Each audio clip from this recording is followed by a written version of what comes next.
తెలంగాణ ప్రజల యొక్క చిరకాల వాంఛ నల్గొండ జిల్లా యొక్క ఫ్లోరైడ్ సమస్యను శాశ్వతంగా పరిష్కరించడానికి ప్రారంభించిన ఈ ప్రాజెక్టు ప్రభుత్వమే ఒక పక్కన ప్రాజెక్టు పనిచేస్తున్న సంస్థకు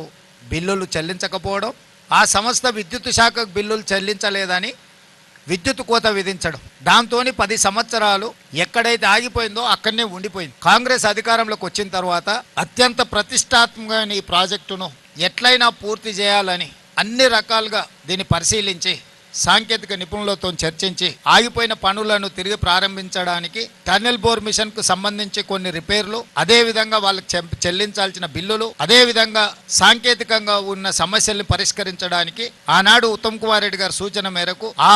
సంస్థ టన్నెల్ బోర్ మిషన్ సంస్థ అమెరికాకు కూడా కోమటిరెడ్డి వెంకటరెడ్డి గారిని మంత్రిని పంపించి దానికి సంబంధించిన స్పేర్ పార్ట్స్ లేకపోతే అమెరికా నుంచి కూడా తెప్పించి పనులను ప్రారంభించడం జరిగింది.